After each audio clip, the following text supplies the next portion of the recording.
Welcome to Hub FX Market Report.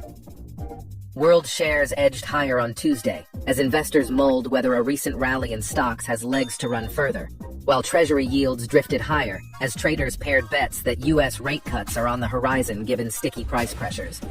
Wall Street, where the S&P 500 touched a near 10-month high on Monday, was in the black.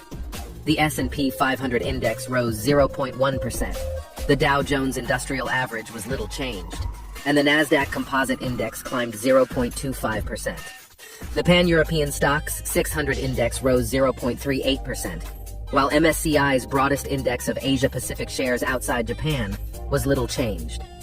That left the MSCI's broadest index of world stocks up 0.21%. With major share markets all in the black, investors might think that stocks are set to rise further. Yet some analysts warned investors against false optimism. The two-year Treasury yield, which typically moves in step with interest rate expectations, rose to 4.5%, while the yield on 10-year notes inched up to 3.7%. Government bond yields, a proxy for borrowing rates, eased earlier after an ECB survey showed Eurozone consumers had lowered their inflation expectations. British retail sales growth also slowed to a 7-month low as soaring food prices prompted shoppers to rein in spending on non-essential items, but that contrasted with the overnight action from down under. Australia's central bank hiked rates by a quarter point to 4.1%, an 11-year high, and warned that further increases might be required to ensure inflation is brought back under control. That pushed up the Aussie dollar and set the bar for a slew of key rate decisions elsewhere in the next couple of weeks, starting with Canada on Wednesday, which could also squeeze in another hike.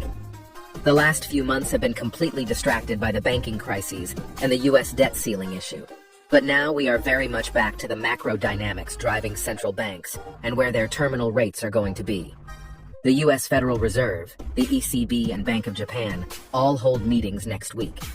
Data on Monday showing the U.S. services sector barely grew in May has left markets pricing in an 82% chance of the Fed taking a pause in its rapid hiking cycle, a sharp jump from a 36% chance a week earlier. The dollar index managed to nudge higher, up 0.17%. The euro slipped 0.26% to back under $1.0684, while the yen was steady at 139.675 per dollar, and sterling fetched $1.2423, flat on the day. That's all for today. Thanks for listening. We'll see you next time.